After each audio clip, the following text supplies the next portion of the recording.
Okay, mayong mudto no sab kanatong tanan Luzon, Visayas, Mindanao. Mayong mudto Philippines, may mudto world, may mudto universe. Sana na punta mga higala, dili nga atong tulumanon sa kahanginan, CONA, Catechesis on Air, o ako lang gihapon kini inyong ubos nga alagad, Brendo Padre, Edwin Academia Akab. Aboy no adlaw na usab karon nga Miyerkules no pizza 20, pizza 13 na kini mahigala sa bulan sa pizza 13 na kini mahigala sa bulan sa Marso tuig 2024 o padayon kita mahigala sa ato nga mga buhaton ni ini kabudtuhon. Kumusta naman kanang pulding? Ay okay ra kay ko pa der. Natuwar na nimo imuhang mga resita. Ay natumar na pa der. Natumar na. Ang inuhang ng maintenance. Ay sige ra yun na pa der. Buntag sa iyo pag itumar na sa iyong magpamahaw. Very good. Ikaw Mr. Cheng. Yaw kita ko kay Father, wala ko problema sa mga imuhang mga negosyo. Wala ba kay mga illegal nga mga negosyo, Mr. Cheng? Ay si ko ka Father, madakal mga illegal ta madakpan pa hinuon tabi kapreso hero nato. Mayo kinaka ng una-una. Ang uban walay kahadlok ang mga butanga, no? Munay gitawag nato sa in English og kapits patalim. Ayan, no? Dili gina mayo, no? Kanang mga negosyo bitaw pa nga dili nga supak sa supak sa balaod, do dili gina mayo. Mas mayo magbinuutan ra gyud kita. Di ba, Mr. Cheng? Tinuon ka na Father, no? Very good. Ato dahil nga tibiyaon og maayong mudto sa mga atong talahurong obispo, Bishop Julito B. Cortez, ang atong station manager, si Father Ramaata, ang ato pong mga kaparian, Lukop, Kabisayan, ug Mindanao, nga mabot sa ato nga pagsibya. Kumusta rin, no? Ang akong agaw din na sa Kalumbuyan, si agaw Father Christian Durango, ang akong mga classmate manghigala, no? Si Father Obing Masyon dinha sa isla, no? Sa Larina, parokya sa Larina, atong Kura Paruko dinha. Manusab si Father kining Dami Hiramis diha sa Himalalo, ang atong Japong Kura Paruko dinha, no? Ang ato apon nga igsuong pari diri sa kining Kwasay pari sa kining Batinggil, no? Si Father Tonton Arnaiz. Okay, manusab ako, kumusta na dayang ako ang mga, ay mo kalimutan ako ang mga parokyano, no? Karong Pizza 20 ni ining bulan sa Marso, human gyud fiesta sa San Jose, sa Pizza 19, doon natin pakumpisal ha, sa buntag, mo din datong schedule, no? Sa atong pakumpisal diri sa Vicariate of St. Thomas the Apostle, no? Sa buntag, sa Pizza 20, adto ta magpakumpisal dito sa Bindoy, no? Bindoy ta, mga 8 may kapare mo nga na mga igala. Dayong pagkahapon ari sa Ayungon, no? Daghang puming mga pare diri. Nya ato po mga pagkaugma, ang sa buntag nato nga misa alas magsugod alas 9, alas 8 dito sa Tambo, no? Ang Kwasay pare sa Tambo, no? Kwasay pare sa Lords, no? Gingon sa pagkahapon adto na sa Pizza 21 na ha. Adto ta sa Tayasan, no, magpakumpisal pa ta dito, no? And then Pizza 22, no, Biyernes ka na adto ta dito sa Himalalon. Nahala, no? Kumusta na naman hingala? Dang hinaot kita nga ana gyud kamong tanan sa Kapiskay sa Panglawas. Kumusta na, no? Ang atong mga igsuon nga mga kaparian. Abino ari na kita sa ato ang CBCP News, Balitang Simbahan ni ining kabudtuhon. Bishop Oscar Jaime Florendo, military diocese, mipadayag sa iyahang pagsupak nga makabaton og katungod ang mga sibilyan pagbaton ni ining semi-automatic rifle. Matud pa niya, dako kayo puruhan nga makahatag kini og dugang problema sa ato ang diha sa ato ang kalinaw kahapsay sa ato ang mga kabaranggayan. Balita manghigala gikan sa Vatican, Secretary of State sa Vatican si Cardinal Pietro Parolin nipadayag sa iyahang nipadayag, no, sa paruganan sa atong talahurong Santo Papa kabahin sa negosasyon. Matud pa niya, Negotiation is not a surrender but a condition for lasting peace. Ato pa ang negosasyon dili na ingon nga ni surrender ta, kung dili nagkanayon mo ka na usa sa mga paningkamot aron nga makabaton og kalinaw, tinud-anay nga kalinaw ang kalanasod. Mao kadto mga higala mga balitang simbahan ini kabudtuhon ato dayon nga timbayaon ug may mudto usab ang atong mga lay ministers no nga kanunay nagserbisyo sa Katolikong simbahan no. Kana mga lay ministers nato mahigala dili lalim ng trabaho ana no, lagyo kay ng mga adtuon na ako maadto og barangay sa usa ka semana ka usaraman no, so usa ka bulan ka usa, pero kini sila kada Domingo adto gini sila mga barangay ingon niya no. So bana niya mga motor ay taw ako dili man kay lisod kay naamang ko kining jeep naral sa ko driver ingon niya na. Pero kining ato mga lay ministers basta lang no, kuan gid ni sila kaayo kanang gitawag nato og lisod-lisod gyud ang ilahang mga buhatonon sa ilahang pag-adto sa tagatag sa nila ka mga assignments.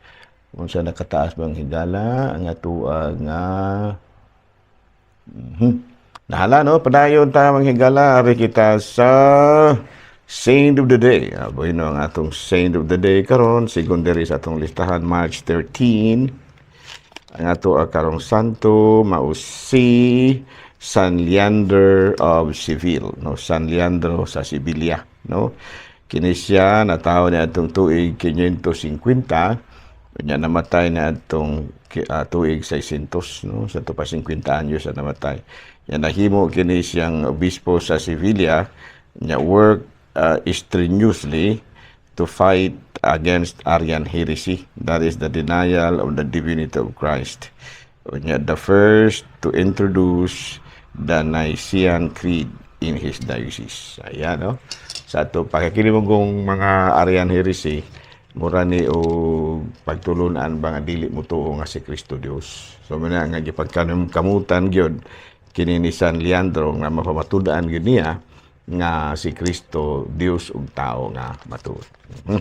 Nahala no, panayon ta mga higala aton timbayaon og may mudto ang atong maigsoon din na sa Actin Basay si Father Elmer Lugatiman, nagyang pamilya si Ma'am Lugatiman og ang iyahang mga kaanakan. Of course, sigon sa akong bana-bana dagko na Ginoong karon sila si Kintoy no, ato ang mga bata sa tong naadto ko sa una dito no. Sa una, mga ko dito mag-program ko dito sa FM na to din na sa sa Sweet FM, no? Oh, Happy FM. Ano, no?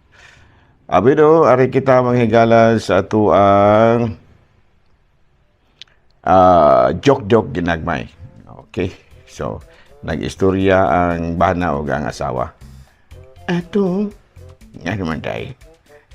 Kanang pwede pag-arita mamahaw sa hidaanan. Baka nang gitawag breakfast in bed? Ay, pwede kayo na, day. Wala rin na siya problema. Ugma, breakfast in bed ta, no?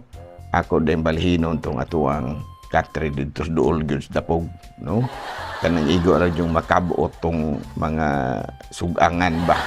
Aron nga in breakfast in bed na to, igo ra na tong kawhaton tong mga sudan dito sa kilid dito sa kilid sa dapog. Ngano to? Ay, kuan ba ganahan madugay kag adto ta mamahaw sa higdaanan. Di atong balhinon atong higdaanan dito dapit may dapog. Dito dapit may abuhan ba. Joke pa yun dong? Joke na dagay to dayo may lain. Okay, padayon ta mangigala sa ato ang mga buhatonon ni ini kamudton. Bueno, ato daay nga timbayaon usab og may mudto ang atong mga MBG no, kusog kay di silang manglimpyo higala. Dako kay tag-utang kaubuton na ning ato mga MBG no. Pinanguluhan ni Ma'am Dinopol no, Ma'am Dinopol no, maabdaan Ma'am Dinopol kanang unsang ngalan ana, hilabihan kaayo ka aktibo. Ayan no, di bisita ni sila mga parokya, grabe ni ka-aktibo si Ma'am Dinopol. Ano?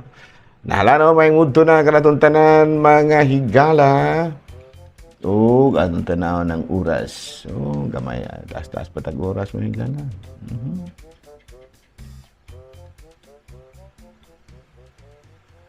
Okay, no? Padayon kita sa ato nga mga buhatonon ni ining kabalo na kita sa katikisim na to. Ari kita sa atong katikisim. Brother, sa mga pangutana. Dara mahigala. Okay. Kinahanglan ba gyud nga dadon o kinahanglan ba gyud nga anaron ang bata ug dala og simbahan? Kinahanglan gyud na siya. Gani sa Lucas kapitulo 18 versikulo 10 ba ni? Gitawag ni Jesus ang mga bata ug miingon, padula kanako ang mga bata ug ayaw sila pagdidi kay ang gingharian sa langit sama kanila. Sa ato pa mas maayo gyud no nga sa gamay pang bata ang mga sa gamay pa ang mga bata dad-o na nato og simbahan no aron maanad ba. No, sisugdanan jud noon murag ginutang pulo nga magkiniat-kiat Ginoo na. No, pero wala ray problema na kay ang importante ana nga maanad ang bata kay kun ana pa nato dad-on og simbahan nga dagko na makuyog pa na Ginoo na pero magbagulbol unya murag dili mo mamanat na mas maayo gyud nga anaron na tong dalag simbahan ang bata no aron gyud nga maanad siya ba maanad maparti na sa iyahang pagkatao nga mosimba gid siya matag Domingo anaron gyud ako okay ra mo magdinag dunay usahay magginukdanay ang inahan og inahan og anak das misa usahay kay mudalagan mo ni ilang anak okay ra gyud ko anak no wala ko problema lang ato yung anaron ang mga bata og sulod og simbahan dili binagayon madomingo. Okay, aray na kita sa laing pangutana pader. Doon sa may mga rason nga nahimo nga importante kayo ang kasal. Bueno, ang kasal god mo kanay sinugdanan sa ilahang pagpuyo isip bana og asawa. Mo man gyud na siya official date nga magpuyo na sila isip bana og asawa. Unya nakanindot ana kung sa sinugdan gyud may panalangin na sila. No, kana bang doon na ba'y gitawag na to maayong lihi sa ilahang panag-ipon isip bana og asawa. No, kay lihi man dyan, lihi. Ikaduha, sakramento po na siya. Maso na sakramento, mao'y makapabalaan sa bana og asawa. Sakra ba? Sakra, sagrado ba? Pinaagi ni ana, mamahimong balaan ang bana og asawa. Ang ilahang, kanabitang band ba? Ang ilahang kalikala, mamahimong balaan. Ano man, dili lang legal ha, kung dili balaan yun, holy bond. Sa muna nga importante kayo nga kuan gyud kaslon gyud ang mga kuan gitawag nato mga magtiayon sa simbahan gyud. No unya ikaduha dunay gitawag nato sa in English og pagbabalik no sa kaputli sa bana og asawa. No kay human gud nga nakadawat sila sa sakramento sa kaminyoon, mubalik ang gitawag nato og kaputli, no? Kana bitaw sa ato pa na ma-renew ang ilahang gitawag nato og sa man in English og kaputli mahigala, no? Ang ilahang kaputli, no? Ingon ni ana, no? So muna nga importante gyud kayo alang sa magtayon nga kasado gyud, no? Kay sa ato pa na pagsugod gid nila pag puyo isip bana og asawa aduna gyud panalangin. Nga ikaduha, mamahimo pong balaan ang ilahang panagtipon. Ngano man tungod kay may panalangin man. Ikatulo, mamahimo nga matud pa pure no ang ilahang katungod isip bana og asawa. No, may gitawag nato sa English og purity. Ayan, no? Abi no, din na lang kung nakita ko ito mahigala ha. Ako lang gihapon kini inyong ubos nga alagad, Reverendo Padre Don Double A. Mana milit no sab kaninyo og manalangin kanato ang Dios nga makagahong tanan, Amahan, Anak, Espiritu Santo. Good noon, Pilipinas.